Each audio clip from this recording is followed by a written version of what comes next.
Kamava Yekacha Ilakiruna Zrod nového života. Najúžasnejší okamih pre mnohých a mnohé z nás.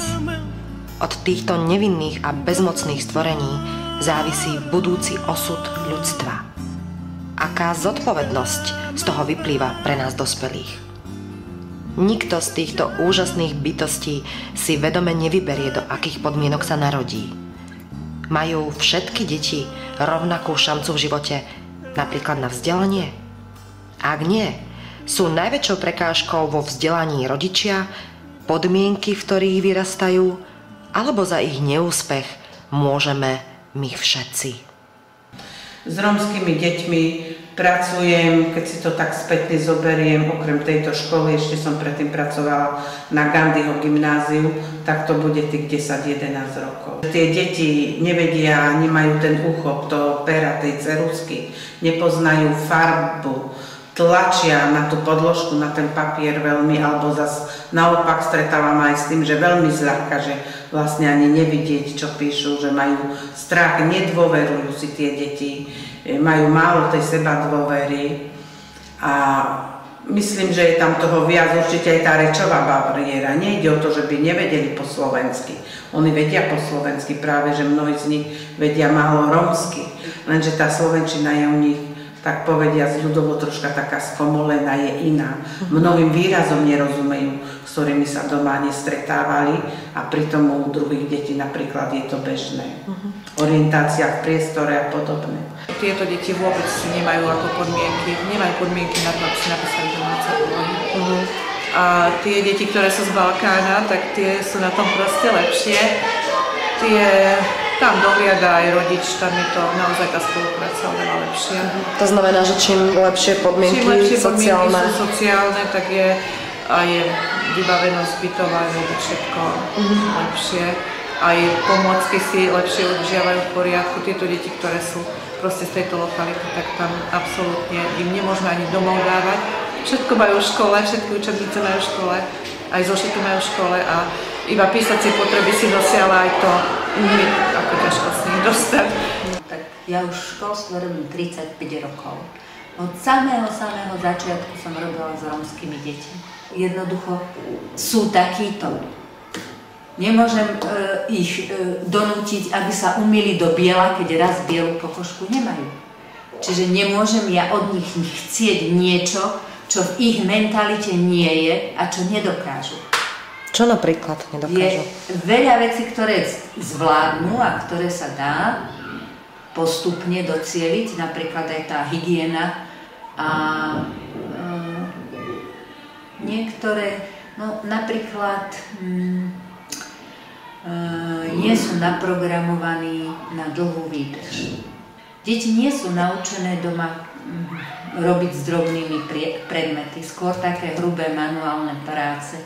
A preto aj tá koordinácia, čo ja viem, oka, ruka, čo sa vyžaduje pri písaní, pri kreslení, to sú také ťarbavé a také nevycvičené. Som aj ja prišla na to, že to prostredie, v ktorom sú deti, treba z osady, je veľmi chudobné a niektoré veci, čo je pre nás automatické, bežné, oni prídu s tým dospiechu, keď majú 7-8 rokov.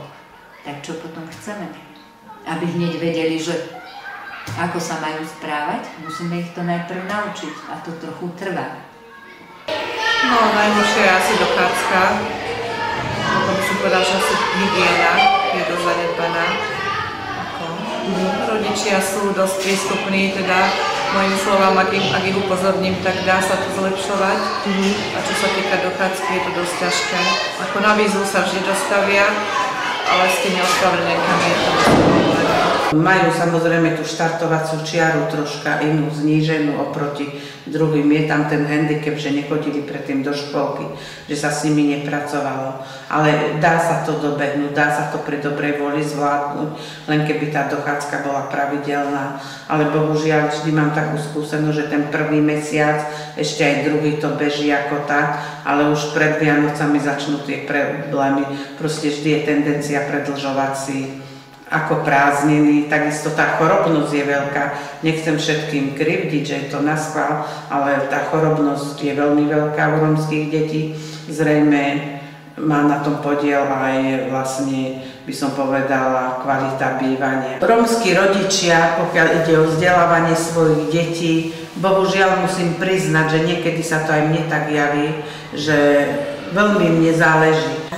A prečo to tak je? Už neviem, to je chyba rodičov, by som povedala.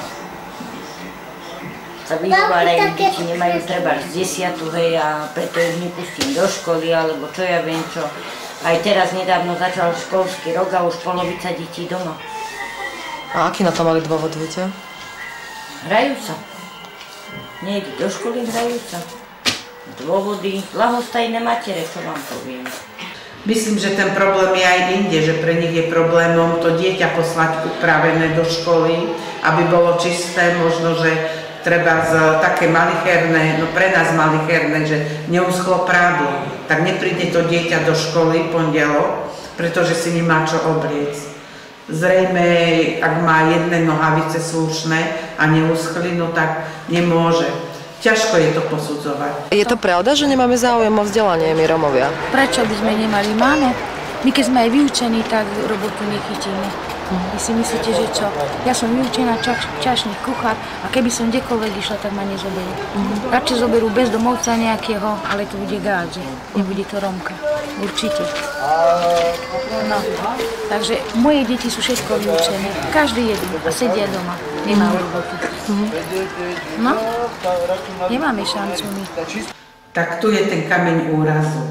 Tu ide vlastne o tie nálady a názory, o tie predsudky, o tú diskrimináciu, s ktorou sa my Rómovia oproti iným národom stretávame oveľa častejšie a to sa stane práve aj týmto deťom. Tie deti s tou svojou krehkou dušičkou sú veľmi citlivé a vedia rozoznať každý náznak nejakej diskriminácie, osočovania a potom tú učiteľku možno niekedy, keď nahnevajú, oni si to úplne inak príjmu od nej, ako trebárs, keď im ja niečo vyčítam. Napríklad, že rozsmievali sa mi spolužiaci, že uložená je cigánka, ja som povedala, že tak ja som hrdá, že som cigánka. A čo bolo najťažšie, keď si prišla do školy prvýkrát? Čo bolo pre teba najťažšie? Že som tam sami káťa, že ja som tam sama cigánka. Toto bolo najťažšie a nie písmenka, číslice? V strese som bol. V strese si bol. A prečo?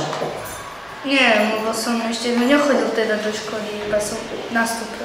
Čo si myslíte, ako sa cíti rómske dieťa, ktoré prvýkrát príde z zanedbaného prostredia sem do školy? Ustrachané, nešťastné, vypleštené oči a keď sa niečo spýtam alebo nerozumie, odpovedie smiech. A niektorí to nechápu, niektoré teda aj pani učiteľky nevedia, že tým smiechom to vlastne zakrývajú tú svoju neistotu a vlastne nemohúcnosť. Preto netreba to brať tak, že akože sa vysmieva, ale jednoducho, že to dieťa si nevie poradiť. No, sú veľmi ustráchané. Aký je vzťah učiteľov k deťom vo všeobecnosti? K rómskym deťom z takéhoto prostredia? To sa nedá povedať jednoznačne. Určite sú učitelia, ktorí aj takéto dieťa berie rovnocenne a sú aj takí, ktorí povedia, aj tak z teba nič nebude. Je to jednoducho tak.